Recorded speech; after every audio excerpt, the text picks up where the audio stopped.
Matthieu chapitre 3, à partir du verset 13 jusqu'au verset 17 aujourd'hui. On remercie le Seigneur pour tout ce qui a transparaît dans son œuvre. Le Seigneur est en train de faire des grandes choses parmi nous. Et ici, à la conférence du district, au fait, à l'église de Hochelaga, Paris, Ontario, et l'œuvre à Pierrefonds, vont acquérir le statut d'église fille. On va les enregistrer comme église fille. Et on a soumis la demande de célébrer être allé. Et vous savez, je ne sais pas pour vous, mais je ressens juste une rage de faire pour le Seigneur. Juste de faire. Je ne veux pas quitter ce monde avec un regret. Et dire qu'on aurait pu faire ceci, on aurait pu faire cela. Oui, il y a un coût associé à cela. Nos familles sont stressées et tendues.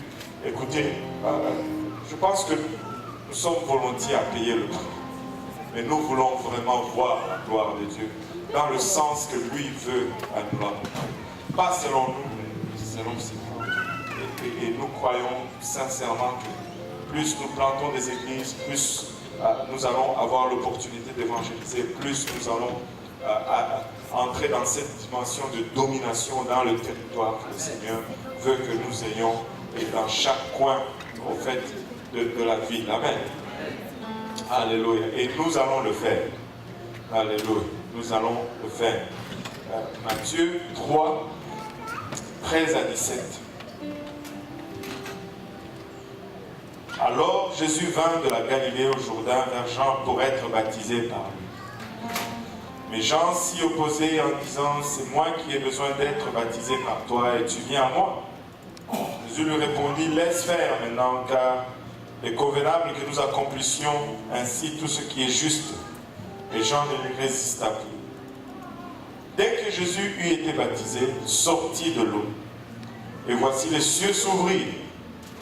Et il vit l'Esprit de Dieu descendre comme une colombe et venir sur lui. Et voici, une voix fit entendre des cieux ces paroles, celui-ci est mon Fils bien-aimé, en qui j'ai mis toute mon affection. Et on va aller également dans 1 Corinthiens 3, verset 16, 1 Corinthiens 3, verset 16.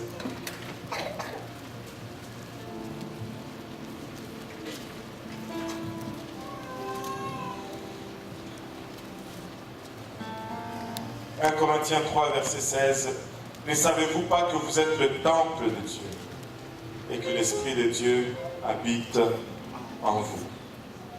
Ne savez-vous pas que vous êtes le temple de Dieu et l'Esprit de Dieu habite en vous? Et je vais prêcher encore une fois sur ce sujet, le témoignage de l'Esprit. Le témoignage de l'Esprit. En élevant nos voix vers le Seigneur, on va prier tous ensemble. Seigneur Jésus, encore une fois, nous voulons te rendre grâce pour ton amour, ta bonté, ta fidélité. Nous voulons te remercier, Éternel, pour le privilège que nous avons de nous réunir ici, dans ta présence, Papa. Et nous réalisons le prix que tu as payé, Papa, pour que nous puissions avoir accès à tout ceci. Et nous venons, Papa, humblement, reconnaissant également que nous sommes des hommes naturels, des hommes charnels, pour qui, Papa, les choses spirituelles sont folie. Nous ne pouvons les saisir par nous-mêmes. Seigneur, aide-nous maintenant, nous te prions. Aide-moi, que je puisse aborder cette parole sans crainte, ni faveur, ni hésitation. Aide-nous tous ensemble afin que nous puissions recevoir cette parole. Qu'elle puisse germer en nous, produire le fruit, et que ce fruit va nous conduire jusque dans la vie éternelle. Père, nous prions, Papa, que tu confirmes ta parole avec des signes, des prodiges et des miracles. Au nom de Jésus, nous prions, avec action de grâce dans les cœurs. Nous disons tous au nom de Jésus. Alléluia. Battons nos mains pour le Seigneur.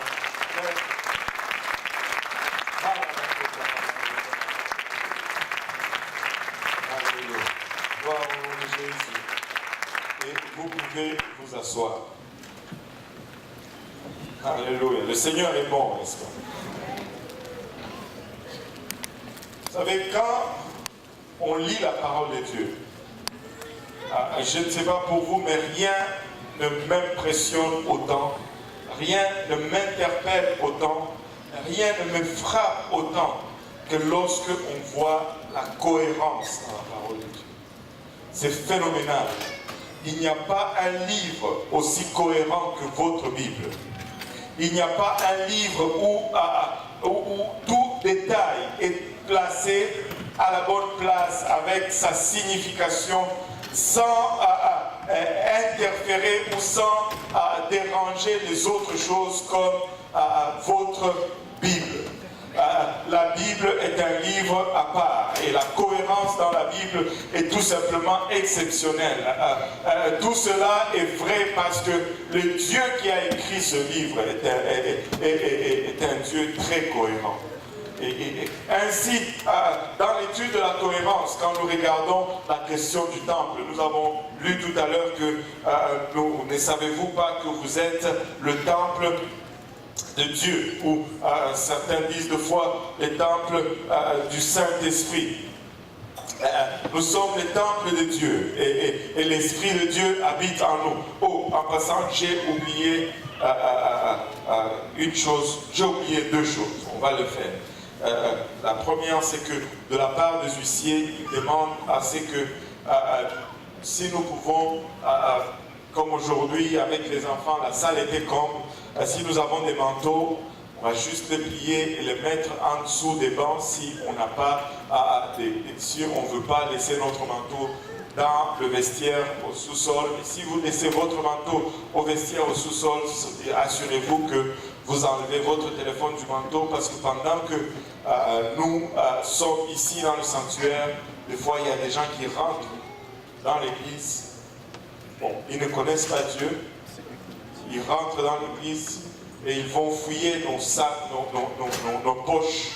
Et si vous y laissez des choses de valeur, ils vont sortir avec. Et c'est ça. Ça, c'est une première chose. La deuxième des choses, c'est que si on peut s'élever tous ensemble, il y a un garçon de 14 ans qui s'appelle Mukoko Blessing, qui est dans le coma. Et nous voulons juste prier pour lui. Je ne sais pas qui a donné la requête, mais ça n'est pas, vous n'avez pas besoin de nous dire, mais nous voulons juste prier pour Mukoko Blessing aujourd'hui et que Dieu le sort du coma. Si vous avez amené la requête, lorsque Dieu le sort du coma, s'il vous plaît, laissez-nous savoir. Parce que nous voulons que la vertu retourne. Laissez-nous savoir, parce que je sais que Dieu va le sortir du coma. Juste laissez-nous savoir afin que nous sachions et que nous puissions avoir un retour de vertu. Amen. Nous allons prier pour Mukoko Blessing aujourd'hui, en élevant nos voix vers le ciel. Seigneur Jésus-Christ, nous venons, Papa, par l'autorité de ton nom, Papa, nous venons par la vertu de ton sang, Seigneur, Papa. La parole déclare que par tes meurtrissures nous sommes guéris. Nous venons ordonner, Seigneur, en ce moment, Mukoko Blessing, de quitter le coma dans le nom de Jésus-Christ de Nazareth. Nous venons ordonner son réveil et sa reprise de conscience à l'instant même dans le nom précieux de Jésus-Christ. Nous venons parler à son état, Seigneur, et nous l'ordonnons de se corriger à l'instant dans le nom de Jésus-Christ de Nazareth. Nous prenons, Papa, autorité sur sa maladie ou son accident, peu importe, Papa. Il a à l'origine ou la source de son coma. Nous venons, Papa, le renverser dans le nom précieux de Jésus-Christ, Seigneur. Et nous confessons, Papa, non seulement son rétablissement, Papa, mais sa guérison totale. Alléluia. Et son congé de l'hôpital, Seigneur.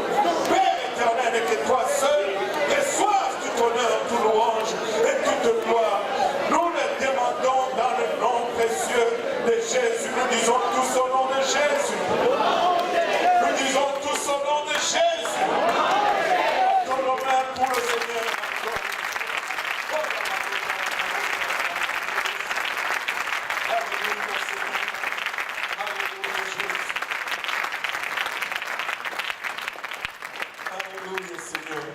vous pouvez vous asseoir. Alléluia. Et la cohérence dans la Bible, quand nous regardons un des domaines dans lequel Dieu a mis en évidence cet usage de la cohérence, c'est la question du temple. Amen. C'est la question du temple. Nous comme individus, nous sommes le temple de Dieu. Et comme Église, nous sommes encore à l'image du temple de Dieu. Et si nous regardons la question du temple, la question du temple a commencé avec la construction du tabernacle. Dieu a donné les instructions à Moïse pour construire le tabernacle afin d'avoir une habitation au milieu de son peuple. Dieu désire habiter au milieu de nous. C'est la volonté de Dieu que de vivre avec vous. C'est la volonté de Dieu de vivre parmi nous. Et il a donné les instructions à Moïse. Il dit, voici comment vous allez construire le temple. Et si vous le construisez comme je demande que vous le construisez, je vais venir et je vais habiter au milieu de vous. Mais si vous ne le construisez pas comme je le demande, là, je ne viendrai pas. Écoutez, Dieu a donné le plan. Amen. Et nous devons construire selon le plan. Et Moïse a construit le tabernacle dans le désert selon le plan de Dieu. Et le plan de Dieu était comme suite. Le tabernacle a une clôture, une tente au milieu, les différentes fournitures. On avait touché à cela un peu la fois passée, mais il y avait une particularité. Aujourd'hui, on va regarder une particularité. C'est la tente d'assignation. Cette tente d'assignation à l'intérieur de laquelle il y avait deux chambres. La première chambre qui était le lieu saint, 2 tiers. La deuxième chambre, le lieu très saint, 1 tiers. Et cette tente d'assignation était une tente normale comme toute autre tente. Elle était faite de peau de dauphin à l'extérieur. Quand on l'a regardé, c'était juste une tente normale. Amen. C'était juste une tente normale. Si tu passais, tu pouvais la confondre avec la tente de n'importe quelle autre personne. Mais quand tu rentrais à l'intérieur de cette tente, ce n'était pas normal. C'était juste extraordinaire. L'intérieur était complètement doré. Avez-vous remarqué d'abord, tous les ustensiles ou toutes les fournitures qui sont à l'extérieur de la tente d'assignation sont faits d'airain. Mais quand tu rentres dans le Saint des Saints, tout ce qui y est fait d'or. L'intérieur, c'était de l'or. C'était précieux. À l'extérieur, normal. À l'intérieur, non. Tu passais devant, tu ne remarquais aucune différence. Mais quand tu rentrais à l'intérieur, tu pouvais voir une très grande différence. Tu pouvais déterminer que ce n'était pas une tente comme toutes les autres tentes. Il allait de même aussi de nous. Et il devrait être de même aussi de nous. Si nous sommes le temple du Saint-Esprit. Parce que j'ai fait un saut. Regardez ceci. Quand Moïse finalement conduit le peuple jusqu'à la porte du Jourdain. Et là, Josué les prend en charge et les fait rentrer dans la terre promise. Après la conquête, il y a eu le roi Saül, le roi David. Et finalement, Salomon vient et Salomon construit finalement le temple de Dieu. Et si on regarde le temple de Dieu, le temple a respecté le même caractéristique que le tabernacle. C'est-à-dire, à l'extérieur, c'était juste de la pierre, mais quand tu rentrais à l'intérieur, c'était de l'or. À l'extérieur, c'était juste de la pierre, comme pour toutes les autres maisons dans le pays. Mais à l'intérieur, c'était particulier, c'était différent, c'était de l'or. Et si nous allons être le temple du Saint-Esprit, nous allons respecter ce même schéma. Mais le point aujourd'hui, ce n'est pas tellement qu'on regarde à l'intérieur, parce que pour voir ce qui était à l'intérieur, il fallait entrer dans le temple. Amen.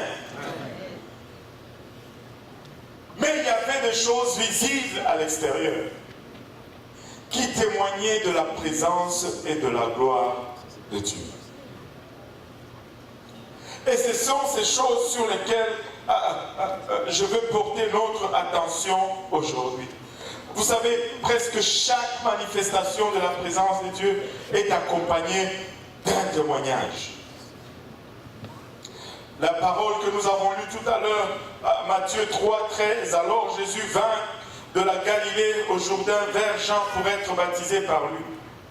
Mais Jean le voyant venir s'y est opposé. Il dit, ce n'est pas moi qui dois te baptiser, au contraire, c'est toi qui dois me baptiser. Jésus lui répond, laisse faire maintenant, car il est convenable que nous accomplissions ainsi tout ce qui est juste. Et Jean ne lui résista pas. Et ils sont descendus dans l'eau, Jean et le Seigneur Jésus, et Jean a plongé le Seigneur dans l'eau, il a ressorti. Qu'est-ce qu'il a dit? On ne sait pas, personne ne le sait, mais ce qu'il n'a pas dit, nous le savons, il n'a pas dit au nom de Jésus. Allô? Nous savons ce qu'il n'a pas dit, mais nous ne savons pas ce qu'il a dit. Alléluia. Parce que il ne pouvait pas dire au nom de Jésus. Jésus n'était pas encore mort. Et là, Jésus sort. Et lorsque Jésus sort de l'eau, boum, il y a une manifestation. Dès que Jésus eut été baptisé, il sortit de l'eau et voici les cieux s'ouvrirent. Les cieux se sont ouverts. Et l'Esprit de Dieu descendit comme une colombe. Et il vit l'Esprit de Dieu descendre comme une colombe et venir sur lui. Et voici, une voix se fit entendre du ciel. Celui-ci est mon fils bien-aimé en qui j'ai mis toute ma confiance. Tu pouvais, toute mon affection, et tu pouvais voir un peu la consternation de tous ces gens. Et c'était là le témoignage de l'Esprit. Jésus, on pouvait le regarder de l'extérieur. Il était juste comme un Israélite, comme tous les autres Israélites. Il avait les cheveux comme tout le monde. Il avait la barbe comme tout le monde. Il avait des sandales comme tout le monde. Il n'était pas beau comme tout le monde. La Bible dit qu'il n'était pas beau. Il n'y avait aucune beauté en lui qu'on puisse le désirer. Alléluia. Ordinaire. Jusqu'à ce qu'il arrive à Jean. Ordinaire. Tous ceux qui le regardent pouvaient juste le voir passer sans se rendre compte qu'en lui, toute la présence de la divinité était dedans. Dès l'extérieur, il ne pouvait pas réaliser ce qu'il y avait à l'intérieur. Ça prenait un témoignage à l'extérieur pour que Jean lui-même puisse être sûr que c'était lui. Malgré que Jean dise, oh, c'est pas moi qui dois te baptiser. Mais Jean, il avait encore des ombres de doute en lui. Et on peut le voir si on l'étudie un peu plus tard. Mais donnez-moi juste du crédit là-dessus, juste pour sauver du temps, parce qu'on n'a pas tout le temps pour rentrer dans tous les détails. Le ciel s'ouvre et l'oiseau descend et la voix se fait entendre. Le témoignage de l'Esprit. Et vous savez, certains vont dire, voici là la preuve de la Trinité. Le Saint-Esprit est descendu comme une colombe. La voix de Dieu le Père s'est fait entendre dans le ciel. Et le Fils sortait de l'eau. Ils sont là, tous trois, sur la même page, dans la même image. Ils ne sont pas trois, ils sont un. Regardons vraiment qu'est-ce que ça dit. La première des choses, c'est que le verset 16 ne nous dit pas le Saint-Esprit. Ce n'était pas le Saint-Esprit. S'il y a l'Esprit de Dieu et qu'il y a le Saint-Esprit qui sont différents, mais ce verset nous dit que l'Esprit de Dieu est descendu, non le Saint-Esprit. En tout cas, ma Bible dit l'Esprit de Dieu. Qu'est-ce que ça dit là au verset 16?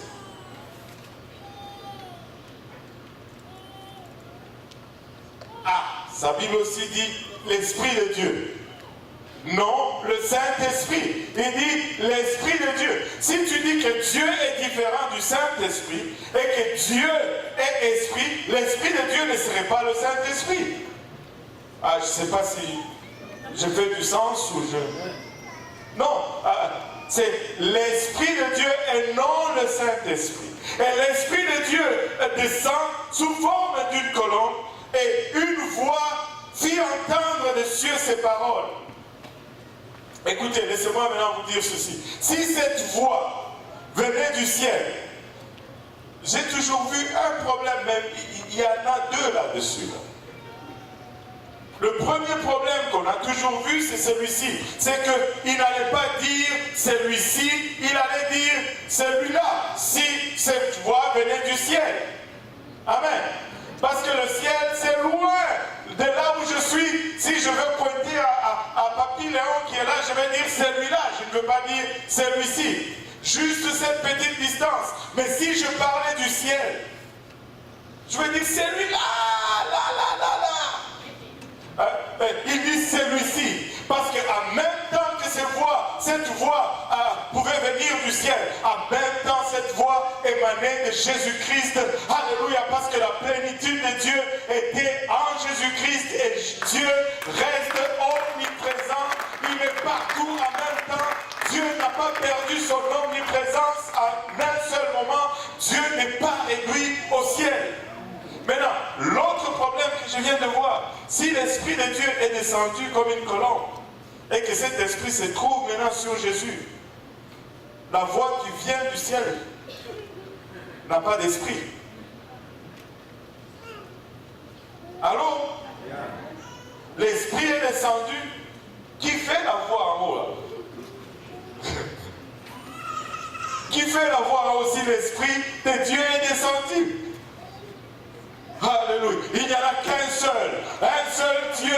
Alléluia. Et ce Dieu est esprit. Ce Dieu est omniprésent. Ce Dieu est omnipotent. Il est partout en même temps. Alléluia. En même temps qu'il était en Jésus-Christ, en même temps qu'il était sur le trône, en même temps il était partout. Et c'est lui qui parlait. Mais ceci n'était qu'un témoignage de l'esprit. Quand on demande à Jean-Baptiste, mais dis-nous, c'est quoi? Il dit, moi je ne sais pas, mais c'est lui qui m'a envoyé. M'a dit que celui sur qui tu verras l'Esprit descendre sous forme d'une colombe, ça sera celui-là. Et ceci n'a pas été fait, alléluia, pour déplacer le Saint-Esprit. En passant, ce n'est pas là que Jésus a reçu le Saint-Esprit. Jésus n'a pas reçu le Saint-Esprit. Jésus, il est le Saint-Esprit.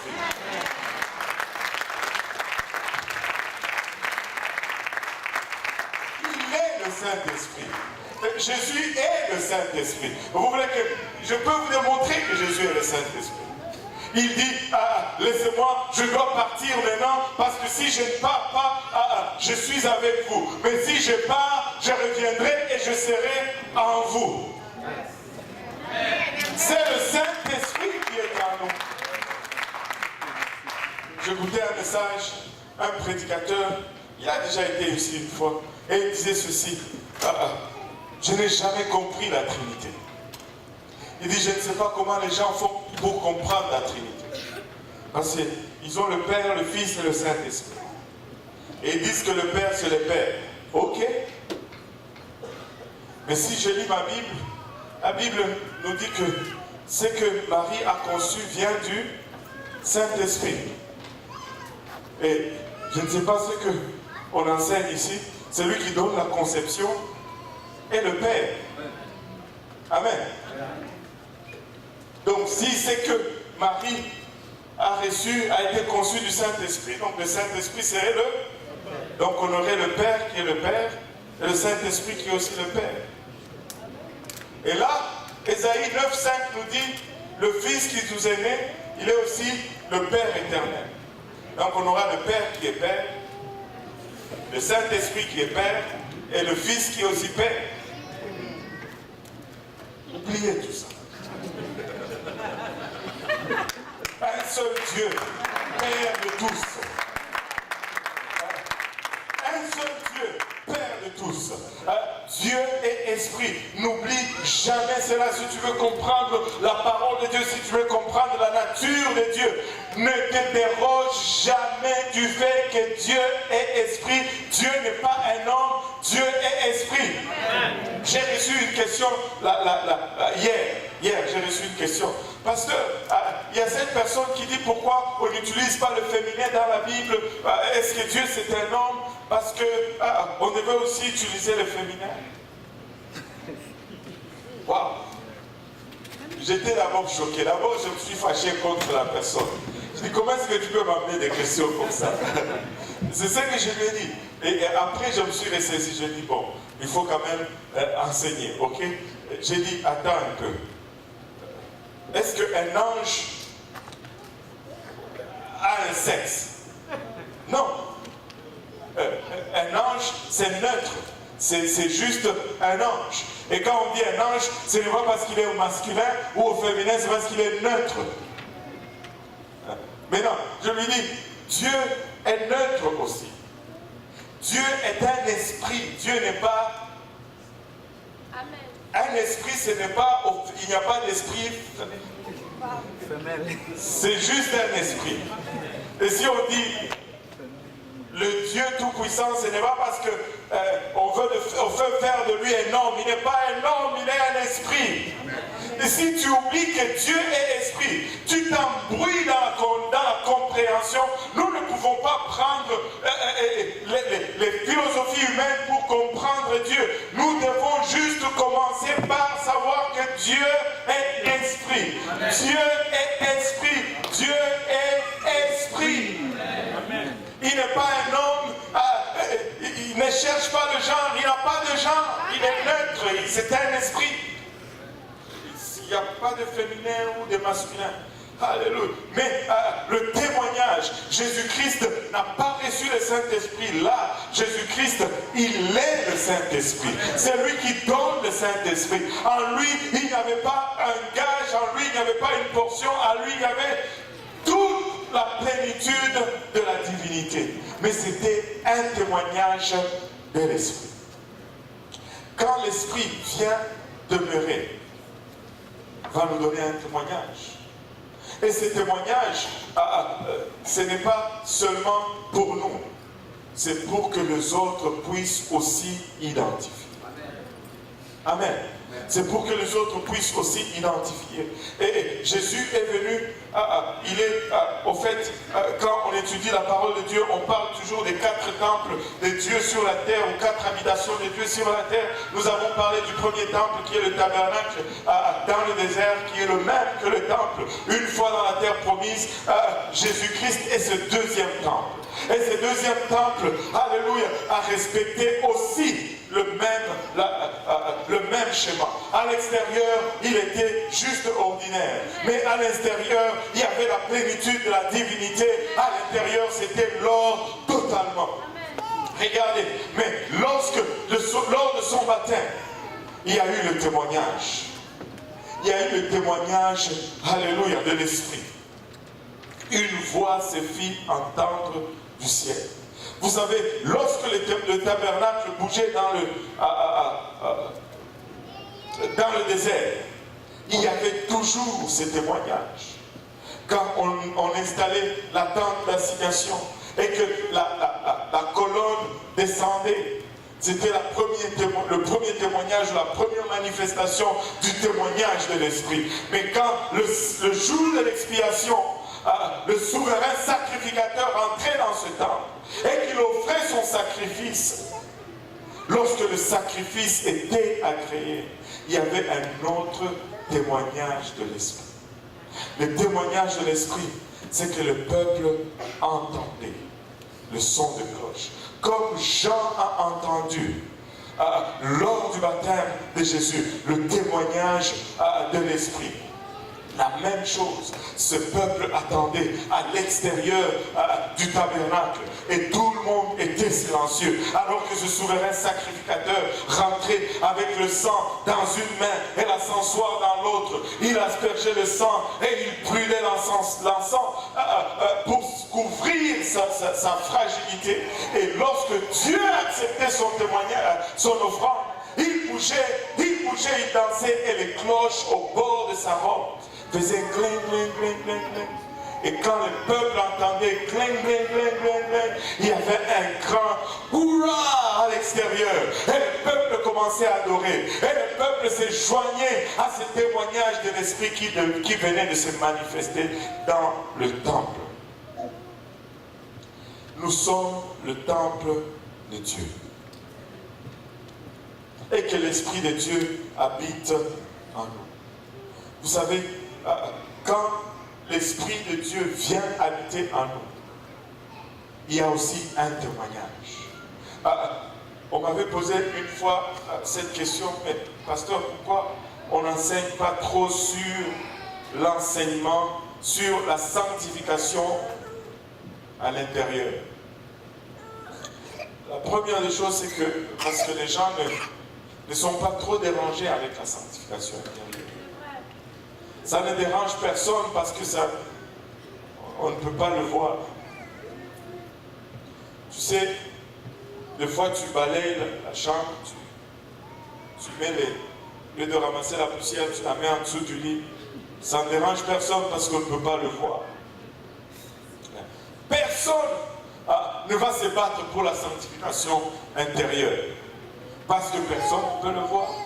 La sanctification extérieure, on la voit. Et tout le monde se bat pour cela. Regardez, quand tu reçois le Saint-Esprit, l'Esprit de Dieu qui habite en toi est un Esprit saint. Et ça sanctifie l'intérieur. Le problème reste à l'extérieur maintenant. Et ceux qui te voient juste comme une personne ordinaire.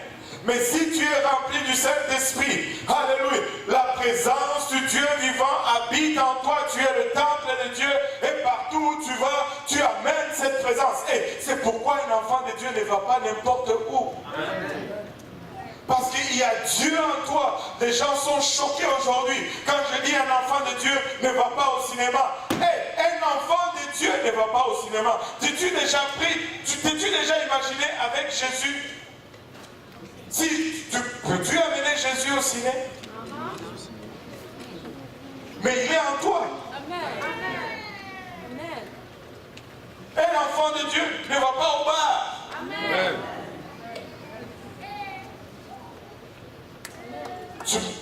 Tu ne peux pas amener Jésus là-bas.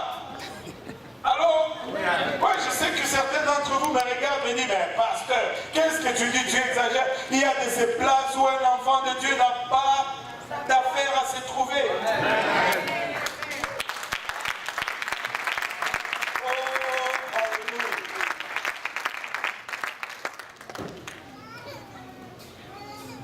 Pasteur, je vais juste laisser ça pour le moment, sinon le temps va nous manquer.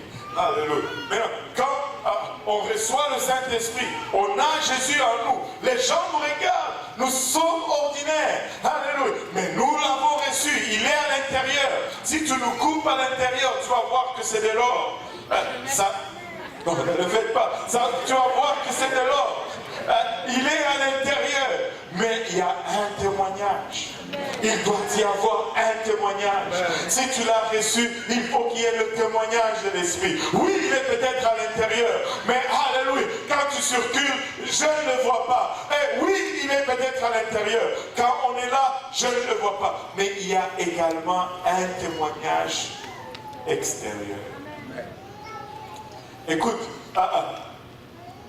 quand ils étaient sur la montagne, la présence de Dieu a été manifeste. Le peuple l'a entendu. C'était un témoignage.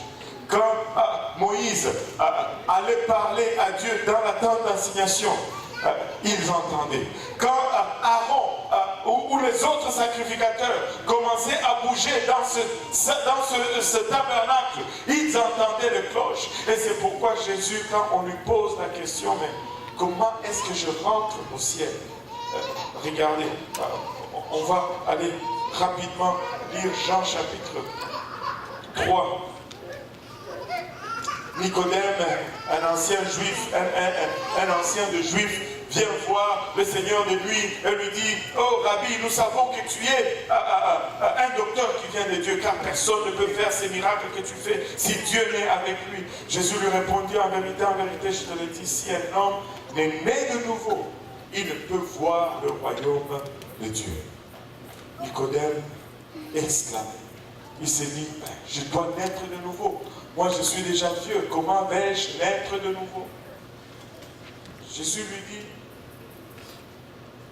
en vérité, je te l'ai dit au verset 3. Si un homme est né, là je me répète, verset 5, Jésus répondit, en vérité, je te l'ai dit, si un homme est né d'eau et d'esprit, il ne peut entrer dans le royaume de Dieu. Ce qui est né de la chair, chair, ce qui est né de l'esprit est l'esprit. Et l'esprit ne t'étonne pas que je t'ai dit, il faut que vous naissiez de nouveau. Et regardez le verset 8. Et c'est là mon point, le vent souffle où il veut, et tu en entends le bruit. Mais tu sais d'où il vient, ni où il va. Il en est ainsi de tout homme qui est né de l'esprit. Quand l'esprit vient en toi, il y a un témoignage de l'esprit. Et le témoignage de l'esprit, on va l'entendre. Pour que Jean sache que celui qui venait de baptiser était le Fils de Dieu, il a entendu. Pour que l'on sache que tu es devenu Fils de Dieu, on va aussi t'entendre. On va aussi t'entendre. Quand Dieu vient habiter en toi, il y a un témoignage de l'Esprit. Tu vas parler en langue lorsque le Saint-Esprit vient et élit domicile en toi. Et si tu es là, tu n'as pas encore reçu le Saint-Esprit avec le guidance de parler en langue. Des fois, les gens vont me dire, mais pasteur, j'ai reçu le Saint-Esprit, mais je n'ai pas parlé en langue. Ou ils vont dire tout de suite, mais est-ce que quelqu'un peut recevoir le Saint-Esprit autrement que par le parler en langue? J'ai dit, attendez, Jean 3, 8, on entend Acte 2, 38, plutôt Acte 2, 4, on entend Acte 10, ils les ont entendus. Nulle part je vois autre chose. Amen. Ça va être selon la parole et non selon... C'est comme si tu me dis, pasteur, si je peux rentrer dans l'eau et ne pas être mouillé. Bon. Ça. Celui qui reçoit le Saint-Esprit va parler en d'autres langues. Mais je n'ai pas encore parlé en langue. Ce n'est pas grave, du moins jusqu'à présent. Ce n'est pas grave. Parce que si tu le désires, Dieu va te remplir du Saint-Esprit dans ce service. Et quand il va te remplir, tu vas parler en d'autres langues. Et quand tu vas parler en d'autres langues, tu sais quoi? Ceux qui vont être en train de prier autour de toi, qu'est-ce qu'ils vont faire? Ils vont se joindre, alléluia, à ces témoignages, ils vont adorer le Seigneur avec toi parce qu'ils auront vu le témoignage de l'Esprit. J'ai besoin du témoignage dans l'Esprit. Et écoute, le livre de Romains nous dit ceci, je crois, c'est le livre de Romains. Romains 19, verset 10. Et j'ai tombé à ses pieds pour l'adorer. Non, c'est pas ça. Qu'est-ce que je dis? C'est plutôt 1 Jean 5, 6. C'est lui, Jésus-Christ, qui est venu avec de l'eau et du sang. Non avec l'eau seulement, mais avec l'eau et avec le sang. Et c'est l'Esprit qui rend témoignage parce que l'Esprit est vérité. L'Esprit va rendre témoignage. C'est l'Esprit qui témoigne que tu es fils de Dieu. Mais comment est-ce que l'Esprit va témoigner? C'est lorsque tu parles en langue. Amen. C'est lorsque tu parles en langue. Vous savez, Romains 8, voici le verset que je cherchais. Romains 8, verset 16, nous dit, l'Esprit lui-même rend témoignage à notre esprit que nous sommes enfants de Dieu. La voix s'est fait entendre du ciel. Celui-ci est mon fils en qui j'ai mis toute mon affection. tu peux avoir le témoignage de l'Esprit dans ta vie. Tu peux avoir le témoignage de l'Esprit dans ta vie. Si tu t'abandonnes seulement à ce que Dieu est en train de faire, tu vas avoir le témoignage de l'Esprit dans ta vie aujourd'hui. En nous levant tous ensemble.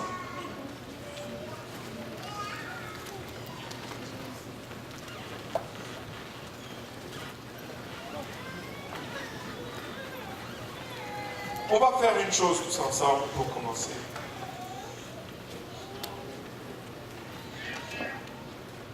Si on peut fermer les yeux pour un moment. Et si vous nous visitez pour la première fois, ce n'est pas que on va profiter des autres opportunités pour faire un truc sur vous. C'est juste pour que nous puissions nous concentrer sur le Seigneur et non être distraits par la personne à côté de nous. Vous savez, le témoignage de l'Esprit peut être acquis ici, il y a une repentance sincère. Donc, la première des choses que nous allons faire, c'est que nous allons juste nous repentir pour un moment. La repentance, c'est juste cet effet cet état de reconnaissance plutôt de notre statut de pécheur. Demander pardon à Dieu, mais de prendre aussi un engagement de faire tout à notre possible pour lui être agréable. Ça semble être une tâche impossible, mais avec l'aide de Dieu, nous pouvons y aller. Si nous pouvons fermer nos yeux pour un moment et baisser nos têtes, ainsi avoir un moment d'intimité avec le Seigneur, élevant nos voix tous ensemble, nous allons prier, Seigneur Jésus. Nous voici encore une fois dans ta présence. Nous ressentons celle-ci et l'urgence de celle-ci sur nous. Nous réalisons, Père, que cette présence nous rend inconfortables. Et nous ne voulons pas, Seigneur Jésus-Christ, Papa, éteindre ce que nous ressentons. Plutôt, nous voulons, Papa, embrasser ta présence et ressentir ton amour. Ainsi, Papa, sortir de cet inconfort. Seigneur, nous sommes pécheurs, nous avons péché contre toi et toi seul. De sorte que tu seras toujours juste dans tes sentences, Papa. Pardonne-nous, Papa, toute souillure de la chair, de l'âme et de l'esprit en ce moment. Nous avons péché contre toi par nos pensées, nos paroles, nos actions, par nos oublis, Seigneur, par notre négligence et des fois même expressément, nous avons péché contre toi. Pardonne-nous aujourd'hui, nous te prions, Père. Et accepte-nous, Seigneur. Promettons, Seigneur, de faire tout à notre pouvoir. Marcher dans tes voies, Seigneur. Au nom de Jésus, nous te prions. Au nom de Jésus, nous te prions. Alléluia. Alléluia, Seigneur. Alors que nous avons encore une fois les yeux fermés, les têtes baissées, personne ne regarde. Il n'y a que moi qui regarde, personne ne regarde. Et je vous promets vous accorder votre confidentialité. Si vous êtes là et que vous n'avez pas encore reçu les dons du Saint-Esprit, avec l'évidence de parler en langue, pouvez-vous juste lever la main, je veux voir combien n'ont pas encore reçu le Saint-Esprit avec l'évidence de parler en langue. Une personne, 2, 3, 4, 5, 6, 7, 8, 9, 10, 11, 12 personnes qui n'ont pas le Saint-Esprit. Vous pouvez laisser votre main.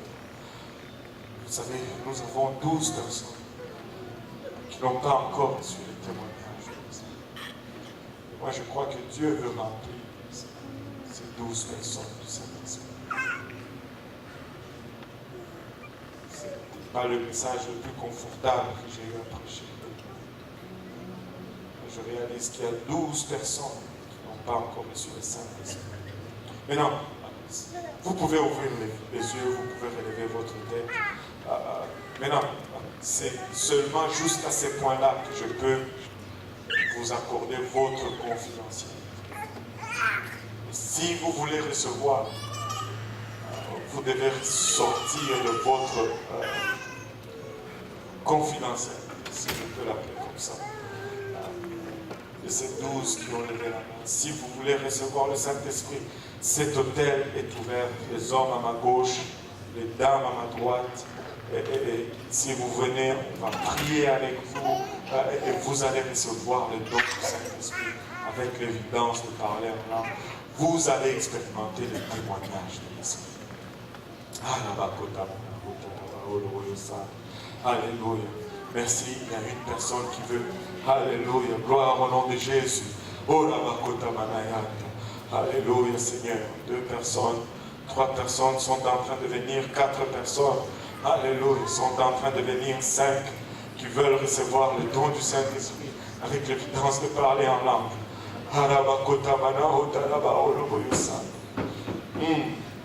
Alléluia, Seigneur. Alléluia. Alléluia. 6. Alléluia, Jésus. Alléluia, Seigneur.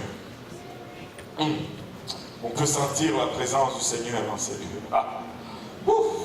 Alléluia, Jésus. Alléluia, Seigneur. Alléluia.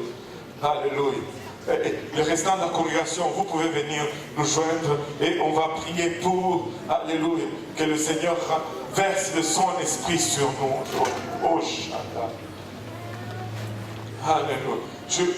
Ça va être un peu particulier aujourd'hui. Je veux vous demander à tous de faire une chose. Je sais que vous voulez être à genoux et c'est noble. J'honore cela. Mais laissez-moi vous dire, vous n'avez pas besoin d'être à genoux pour recevoir le Saint-Esprit. J'ai déjà vu quelqu'un reçu le Saint-Esprit assis sur ces bancs-là. J'ai déjà vu quelqu'un recevoir le Saint-Esprit couché dans le lit. Je vais juste vous demander de vous lever. C'est juste une question d'espace et de convenance pour la prière. Si nous pouvons juste nous lever tous ensemble et Dieu va nous remplir du Saint-Esprit aujourd'hui. Alléluia Seigneur, alléluia Jésus, alléluia Seigneur. Et on va faire quelque chose ensemble avant qu'on commence à prier. On a encore 10 minutes, mais je crois que dans 2-3 minutes, le Seigneur va remplir tous du Saint-Esprit ici aujourd'hui. Alléluia. Alléluia. Alléluia. La première des choses qu'on doit réaliser, c'est que le Saint-Esprit est un don. Ce n'est pas quelque chose qu'on doit demander. Amen. Alléluia.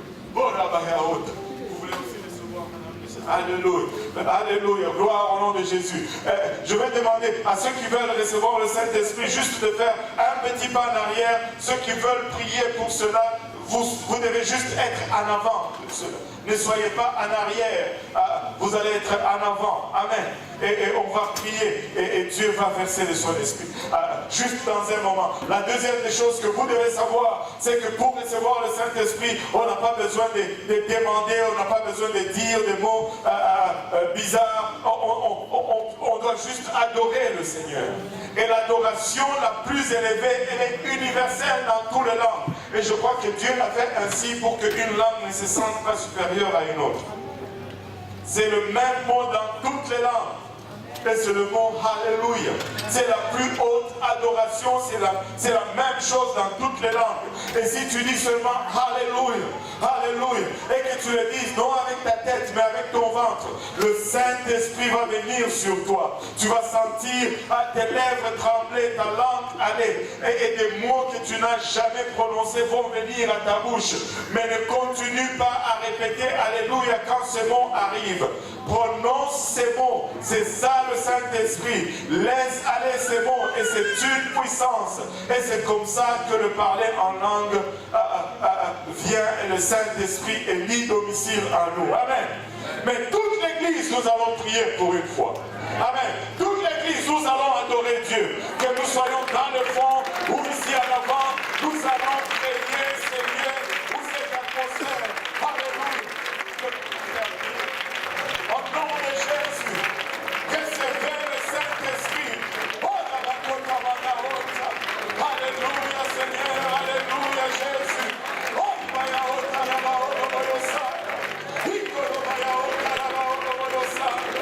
Alléluia Jésus. Tu laisses aller ta langue, tu laisses aller ta voix, tu laisses sortir ta voix.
puissance. Mais si vous voulez continuer de prier, nous avons des salles de prière dans le sous-sol et nous avons des études bibliques qui se font dans le sous-sol si vous voulez connaître plus. Mais nous allons juste sortir rapidement du sanctuaire pour le céder au service espagnol.